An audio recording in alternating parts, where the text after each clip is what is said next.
दांत वाली बहू। रंजना कभी ब्रश नहीं करती थी।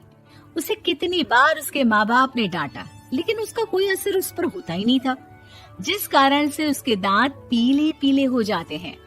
शादी के बाद। अरे बहू, वैसे तो तुझ में कोई कमी नहीं है, पर तेरे दांत इतने पीले कैसे हैं बेटा? कैसे मतलब? कोई सर्जरी थोड़ी ना कराई है। वो तो क्या नाम, मैं ब्रश नहीं करती थी तो पीले हो गए। अब क्या करूं? आप कहें तो लाल करवा लूं या फिर काले? यार ये क्या है, क्यों माँ से लड़ रही हो? लड़ रही हूँ? अरे मैं लड़ रही हूँ या ये बोल रही है कि दांत पीले हैं, पीले। अरे तपस्या थोड़ी ना की है इन्हें पीले करने के लिए। बकायदा ब्रश नहीं किया है 20 साल तक, तब जाकर। छी, कैसी बात कर रही हो? ये उस वक्त तो पीले नहीं थे जब हम लोग तुम्हें देखने आए थे। अरे तब साफ करवा लिया होगा डेंटिस्ट के पास जाकर। अब देखो कैसे पीले पीले लग रहे हैं। रंजना सास की तरफ गुस्से से देखती है। फिर शुरू हो गई पीले पीले पीले। अरे पीले तो तब भी थे जब मेरे हाथ का रसगुल्ला उड़ा उड़ा कर खा रही थी और बोल रही थी, लड़की नहीं गुणों का खजाना दे रहे भाई साहब आप। खैर, अब वो लोग करते भी तो क्या करते, पीले दांत वाली बहू पल्ले पड़ी थी तो झेलना तो था ही। एक दिन कीर्तन में रंजना गाना गा रही थी। अरे कमला बहन, माँ का द्वार है, यहाँ तो सब शुद्ध होकर आते हैं, फिर अपनी बहू को ब्रश भी नहीं करवाती तुम। दूर से पीले पीले दांत भक्ति में बाधा उत्पन्न कर रहे हैं। अरे कोई 2 साल के बच्चे थोड़ी ना लेकर आई हूँ मैं बहू बनाकर। अच्छी खासी लड़की है, अरे कैसे करवाऊं ब्रश? ये तो उसे खुद करना चाहिए ना। अब माँ बाप तो इसके जैसे तैसे निपटा दिए, ये नहीं सोचा कि सास कैसे संभालेगी। सास बहू को लेकर घर आ जाती है, लेकिन सोच लेती है कि अब इसे लेकर कहीं नहीं जाएगी। अगले रोज बहू कहती है, अरे क्या हो गया, मंदिर नहीं जाना क्या? कीर्तन का वक्त हो रहा है। मेरी मधुर वाणी से कान्हा जी जागते हैं और सोते हैं। आप तो जानती है ना उनकी भक्ति में कितना मन लगता है मेरा।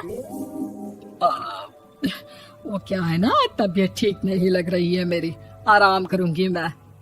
तबीयत ठीक नहीं लग रही? अभी तो मिथुन के गाने पर नाच रही थी आप, और अब बोल रही है कि तबीयत ठीक नहीं लग रही। अरे भक्ति में मन लगा लो सासू माँ, ऊपर जाना है, क्या मुंह दिखाओगी आप? हाँ? सास को बहू की बात पर गुस्सा आ जाता है। मैं क्या मुंह दिखाऊंगी, इसकी चिंता तो ना कर, समझी? अपने मुंह की चिंता कर, जो ये पीले पीले दांत लेकर हर जगह पहुंच जाती है। पता है लोग कितना मजाक बनाते हैं। ना जी ना, मैं नहीं जाना कहीं तेरे साथ। तो ये बात है। कोई ना, मत जाओ, मैं अपने कमरे में ही बैठकर भक्ति कर लूंगी। ऊपर वाला दांत थोड़ी ना देखता है, मन देखता है, भावना देखता है। और अरे बस बस, तू सब कुछ दिखा, बस ये सफेद चमकदार दांत ना दिखाना किसी को, है? जा यहाँ से। बहू को सास की बात का कोई फर्क नहीं पड़ता, वो तो जैसी थी वैसी ही रह जाती है। सुबह नहाकर किचन में खाना बनाना, फिर खाना खाना, कीर्तन भजन करना और सो जाना। एक दिन, माँ जी मैं सहेली के घर जा रही हूँ, शाम को लेट आऊंगी। हाँ हाँ तो जाना, मैंने कौन सा तेरी आरती करनी है घर पर बैठकर। रंजना सहेली के घर जाती है, जहाँ वो पार्टी में जाने की तैयारी कर रही होती है। अरे शिखा, कहाँ जाने की तैयारी कर रही है? मैं गलत वक्त पर आ गई क्या? अरे नहीं यार, उल्टा सही वक्त पर आ गया। मैंने ये साड़ी और ज्वेलरी निकाली है यार, शाम को इनके ऑफिस की एक पार्टी में जाना है। बताना कैसा लग रहा है ये सब? नहीं यार, इस ड्रेस के साथ तो वो वाली ज्वेलरी अच्छी लगेगी। हाँ हाँ सही बोल रही है, मैंने ध्यान ही नहीं दिया।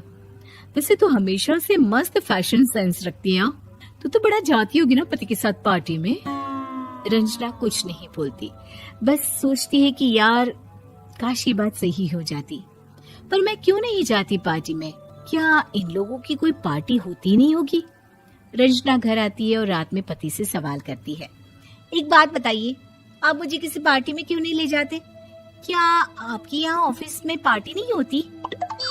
पति बेचारा क्या कहता कि दांत पीले हैं तुम्हारे इसलिए। अरे कोई पार्टी होती नहीं हम लोगों के ऑफिस में, तो कहाँ से लेकर जाऊं? और मार्केट, मॉल, कहीं वीकेंड घूमना, कहीं तो। अरे यार, सारे हफ्ते में एक छुट्टी मिलती है, तो सोचता हूँ कि आराम ही कर लूं। क्यों? रंजना मन मार के रह जाती है।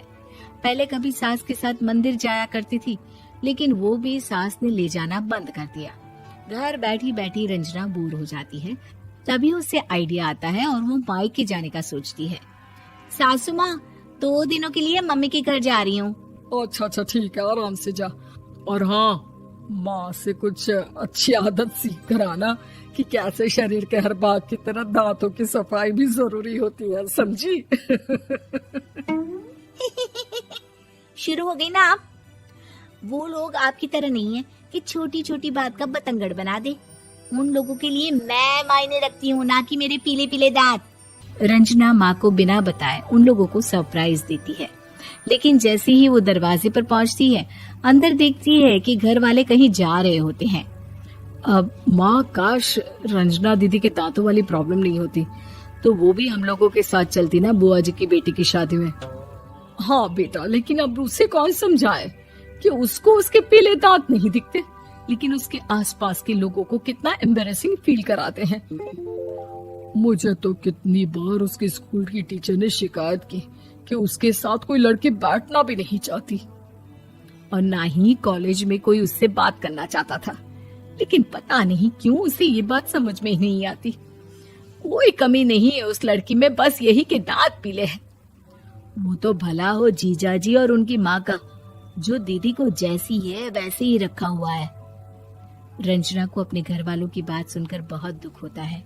वो सोचती है कि वो क्या करे, लेकिन फिर वो सीधा डेंटिस्ट के पास जाती है, अपने दांत चमकाती है और कसम खाती है कि वो रोज ब्रश करेगी। अरे क्या हो गया? तुम तो 2 दिनों के लिए गई थी ना, पर कोई ना, अच्छा है, चलो आ गई तो। रंजना सास के सामने आकर खड़ी हो जाती है और पूरी स्माइल करती है, उसके चमकदार दांतों को दिखाती हुई। हैं? चले मंदिर? माँ, मुझे माफ कर दीजिए, मैंने आप लोगों को बहुत एम्बैरेसिंग फील करवाया। मैं आज से रोज ब्रश करूंगी।